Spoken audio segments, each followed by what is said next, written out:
पितृस्तोत्रम् अर्चितानां मूर्तानां पितॄणां दीप्ततेजसां नमस्यामि सदा तेषां ध्यानिनां दिव्यचक्षुषाम्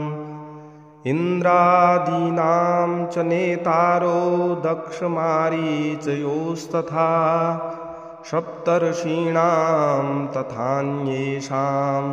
तान् नमस्यामि कामदान् मन्वादीनां मुनीन्द्राणां सूर्याचन्द्रमसोस्तथा तान् नमस्याम्यहं सर्वान् पितॄनप्सुदधावपि नक्षत्राणां ग्रहाणां च वाव्यज्ञोर्नभसस्तथा द्यावा पृथिव्यो व्योसस्स तथा नमस्यामि कृताञ्जलिः देवर्षीणां जनिस्त्रिस्स सर्वलोकनमस्कृतान् अक्षयस्य सदा दात्रीन् नमस्येऽहं कृताञ्जलिः प्रजापतेः कश्यपाय सोमाय वरुणस्य च योगेश्वरेभ्यः सदा नमस्यामि कृताञ्जलिः नमो गणेभ्यः सप्तभ्यः तथा लोकेषु सप्तषु स्वयंभुवे नमस्यामि ब्रह्मणे योगचक्षुषे सोमाधारान् पितृगणान् योगमूर्तिर्धरांस्तथा नमस्यामि तथा सोमं पितरं जगतामहम् अग्निरूपास्तथैवान्यान् नमस्यामि पितॄनहम् अग्निशोममयं विश्वं यत एतदशेषतः ये तु तेजसि ये चैते सोमसूर्याग्निमूर्तयः जगत्स्वरूपिणस्यैव तथा ब्रह्मस्वरूपिणः तेभ्योऽखिलेभ्यो योगिभ्यः पितृभ्यो यतमानसः नमो नमो नमस्ते मे प्रसीदन्तु स्वधा भुजः। पितृस्तोत्रम् अर्चितानां मूर्तानां पितॄणां दीप्ततेजसां नमस्यामि सदा तेषां ध्यानिनां दिव्यचक्षुषाम् इन्द्रादीनां च नेतारो दक्षमारीचयोस्तथा सप्तर्षीणां तथान्येषां तान् नमस्यामि कामदान् मन्वादीनां मुनीन्द्राणां सूर्याचन्द्रमसोस्तथा तान् नमस्याम्यहं सर्वान् पितॄनप्सुदधावपि नक्षत्राणां ग्रहाणां च वाव्यज्ञोर्नभसस्तथा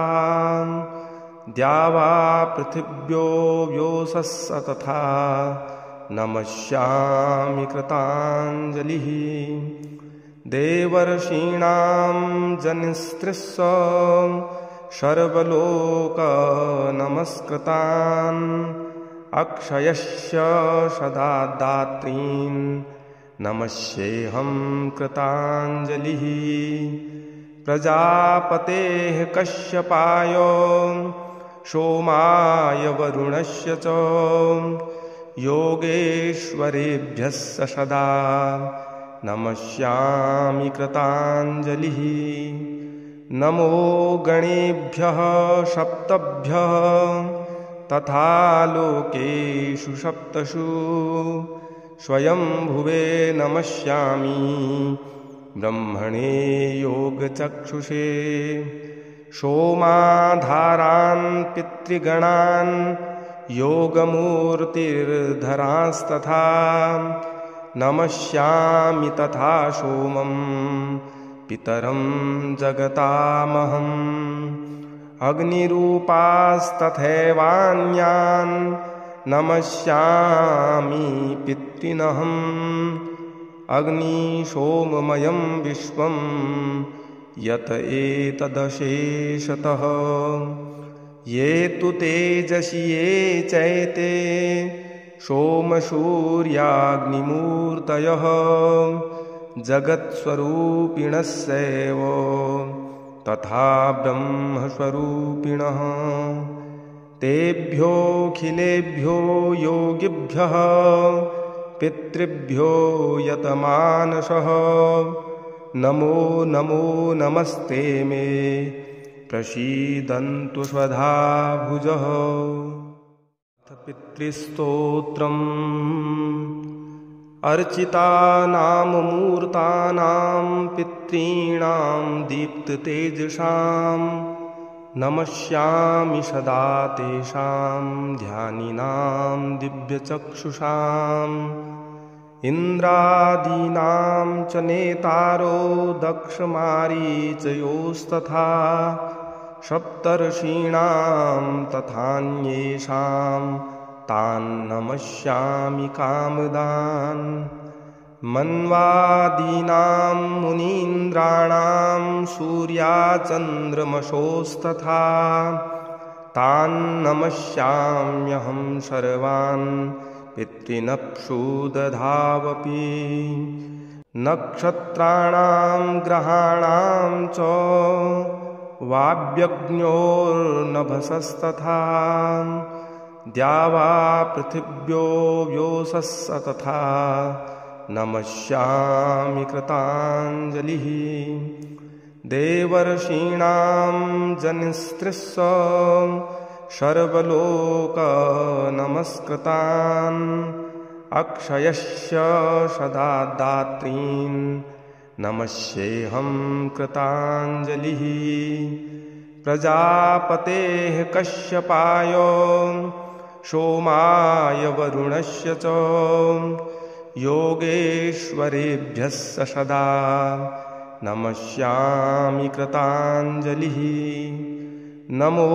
गणेभ्यः सप्तभ्यः तथा लोकेषु सप्तषु स्वयंभुवे नमस्यामि ब्रह्मणे योगचक्षुषे सोमाधारान् पितृगणान् योगमूर्तिर्धरांस्तथा नमस्यामि तथा सोमं पितरं जगतामहम् अग्निरूपास्तथैवान्यान् नमस्यामि पितॄनहम् अग्निशोममयं विश्वं यत एतदशेषतः ये तु तेजसि ये चैते सोमसूर्याग्निमूर्तयः जगत्स्वरूपिणस्यैव तथा ब्रह्मस्वरूपिणः तेभ्योऽखिलेभ्यो योगिभ्यः पितृभ्यो यतमानसः नमो नमो नमस्ते मे प्रसीदन्तु स्वधा भुजः। पितृस्तोत्रम् अर्चितानां मूर्तानां पितॄणां दीप्ततेजसां नमस्यामि सदा तेषां ध्यानिनां दिव्यचक्षुषाम् इन्द्रादीनां च नेतारो दक्षमारीचयोस्तथा सप्तर्षीणां तथान्येषां तान् नमस्यामि कामदान् मन्वादीनां मुनीन्द्राणां सूर्याचन्द्रमसोस्तथा तान् नमस्याम्यहं सर्वान् पितॄनप्सुदधावपि नक्षत्राणां ग्रहाणां च वाव्यज्ञोर्नभसस्तथा द्यावा पृथिव्यो व्योसस्स तथा नमस्यामि कृताञ्जलिः देवर्षीणां जनिस्त्रिस्स सर्वलोकनमस्कृतान् अक्षयस्य सदा दात्रीन् नमस्येऽहं कृताञ्जलिः प्रजापतेः कश्यपाय सोमाय वरुणस्य च योगेश्वरेभ्यः सदा नमस्यामि कृताञ्जलिः नमो गणेभ्यः सप्तभ्यः तथा लोकेषु सप्तषु स्वयंभुवे नमस्यामि ब्रह्मणे योगचक्षुषे सोमाधारान् पितृगणान् योगमूर्तिर्धरांस्तथा नमस्यामि तथा सोमं पितरं जगतामहम् अग्निरूपास्तथैवान्यान् नमस्यामि पितॄनहम् अग्निशोममयं विश्वं यत एतदशेषतः ये तु तेजसि ये चैते सोमसूर्याग्निमूर्तयः जगत्स्वरूपिणस्यैव तथा ब्रह्मस्वरूपिणः तेभ्योऽखिलेभ्यो योगिभ्यः पितृभ्यो यतमानसः नमो नमो नमस्ते मे प्रसीदन्तु स्वधा भुजः अथ पितृस्तोत्रम् अर्चितानां मूर्तानां पितॄणां दीप्ततेजसां नमस्यामि सदा तेषां ध्यानिनां दिव्यचक्षुषाम् इन्द्रादीनां च नेतारो दक्षमारीचयोस्तथा सप्तर्षीणां तथान्येषां तान् नमस्यामि कामदान् मन्वादीनां मुनीन्द्राणां सूर्याचन्द्रमसोस्तथा तान् नमस्याम्यहं सर्वान् पितॄनप्सुदधावपि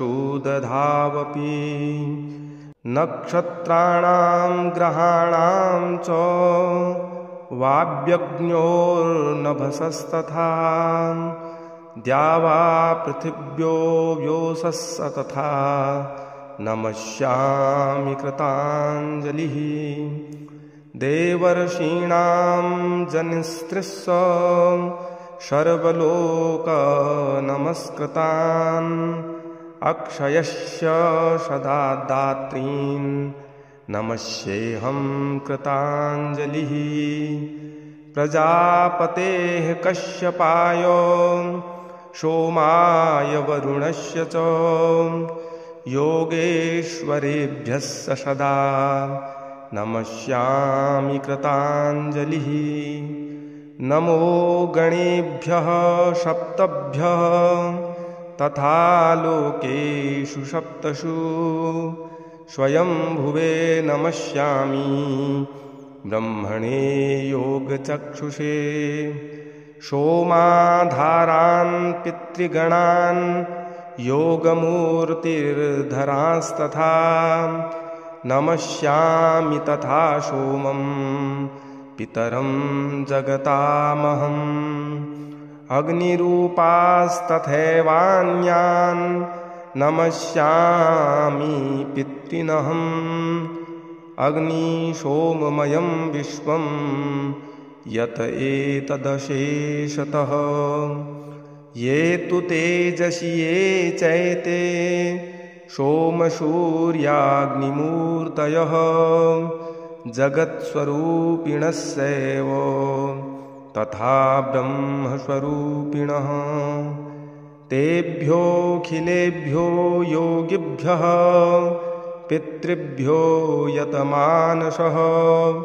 नमो नमो नमस्ते मे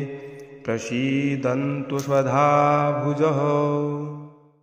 पितृस्तोत्रम् अर्चितानां मूर्तानां पितॄणां दीप्ततेजसां नमस्यामि सदा तेषां ध्यानिनां दिव्यचक्षुषाम्।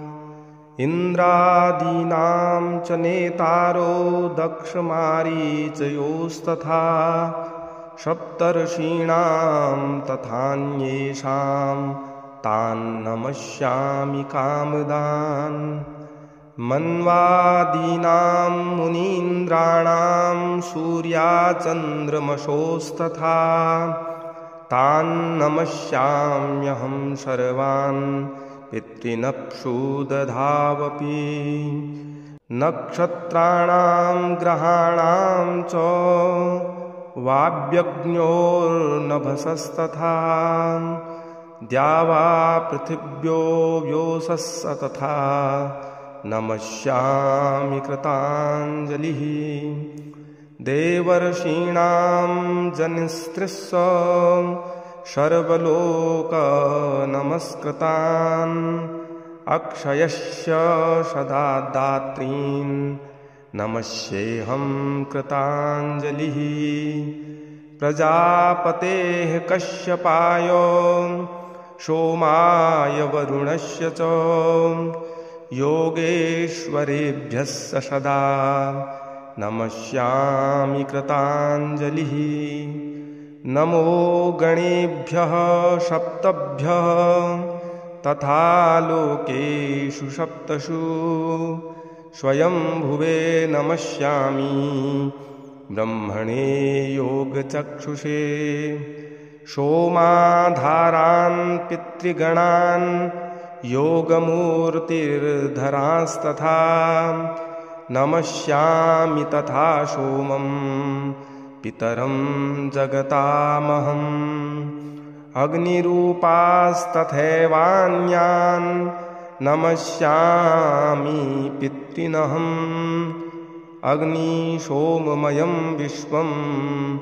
यत एतदशेषतः। ये तु तेजसि ये चैते सोमसूर्याग्निमूर्तयः जगत्स्वरूपिणस्यैव तथा ब्रह्मस्वरूपिणः। तेभ्योऽखिलेभ्यो योगिभ्यः पितृभ्यो यतमानसः नमो नमो नमस्ते मे प्रसीदन्तु स्वधा भुजः। अथ पितृस्तोत्रम् अर्चितानां मूर्तानां पितॄणां दीप्ततेजसां नमस्यामि सदा तेषां ध्यानिनां दिव्यचक्षुषाम्। इन्द्रादीनां च नेतारो दक्षमारीचयोस्तथा सप्तर्षीणां तथान्येषां तान् नमस्यामि कामदान्। मन्वादीनां मुनीन्द्राणां सूर्याचन्द्रमसोस्तथा तान् नमस्याम्यहं सर्वान् पितॄनप्सुदधावपि। नक्षत्राणां ग्रहाणां च वाव्यज्ञोर्नभसस्तथा द्यावा पृथिव्यो व्योसस्स तथा नमस्यामि कृताञ्जलिः। देवर्षीणां जनिस्त्रिस्स सर्वलोकनमस्कृतान् अक्षयस्य सदा दात्रीन् नमस्येऽहं कृताञ्जलिः। प्रजापतेः कश्यपाय सोमाय वरुणस्य च योगेश्वरेभ्यः सदा नमस्यामि कृताञ्जलिः। नमो गणेभ्यः सप्तभ्यः तथा लोकेषु सप्तषु स्वयंभुवे नमस्यामि ब्रह्मणे योगचक्षुषे सोमाधारान् पितृगणान् योगमूर्तिर्धरांस्तथा नमस्यामि तथा सोमं पितरं जगतामहम् अग्निरूपास्तथैवान्यान् नमस्यामि पितॄनहम् अग्निशोममयं विश्वं यत एतदशेषतः ये तु तेजसि ये चैते सोमसूर्याग्निमूर्तयः जगत्स्वरूपिणस्यैव तथा ब्रह्मस्वरूपिणः तेभ्योऽखिलेभ्यो योगिभ्यः पितृभ्यो यतमानसः नमो नमो नमस्ते मे प्रसीदन्तु स्वधा भुजः। अथ पितृस्तोत्रम् अर्चितानां मूर्तानां पितॄणां दीप्ततेजसां नमस्यामि सदा तेषां ध्यानिनां दिव्यचक्षुषाम् इन्द्रादीनां च नेतारो दक्षमारीचयोस्तथा सप्तर्षीणां तथान्येषां तान् नमस्यामि कामदान् मन्वादीनां मुनीन्द्राणां सूर्याचन्द्रमसोस्तथा तान् नमस्याम्यहं सर्वान् पितॄनप्सुदधावपि नक्षत्राणां ग्रहाणां च वाव्यज्ञोर्नभसस्तथा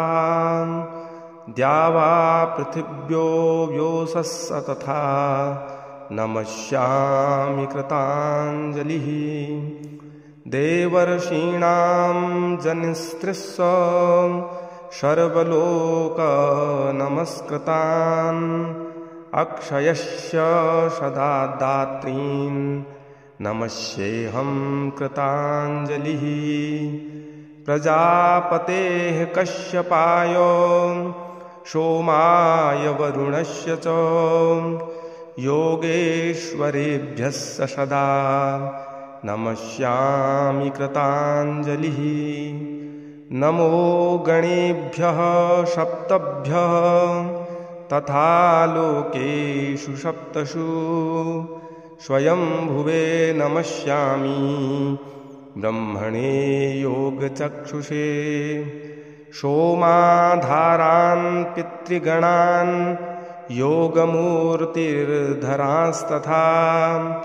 नमस्यामि तथा सोमं पितरं जगतामहम्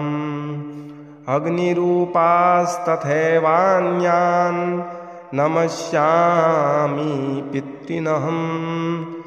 अग्निशोममयं विश्वं यत एतदशेषतः ये तु तेजसि ये चैते सोमसूर्याग्निमूर्तयः जगत्स्वरूपिणस्यैव तथा ब्रह्मस्वरूपिणः तेभ्योऽखिलेभ्यो योगिभ्यः पितृभ्यो यतमानसः नमो नमो नमस्ते मे प्रसीदन्तु स्वधा भुजः। अथ पितृस्तोत्रम् अर्चितानां मूर्तानां पितॄणां दीप्ततेजसां नमस्यामि सदा तेषां ध्यानिनां दिव्यचक्षुषाम् इन्द्रादीनां च नेतारो दक्षमारीचयोस्तथा सप्तर्षीणां तथान्येषां तान् नमस्यामि कामदान् मन्वादीनां मुनीन्द्राणां सूर्याचन्द्रमसोस्तथा तान् नमस्याम्यहं सर्वान्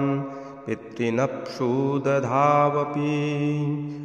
नक्षत्राणां ग्रहाणां च वाव्यज्ञोर्नभसस्तथा द्यावा पृथिव्यो व्योसस्स तथा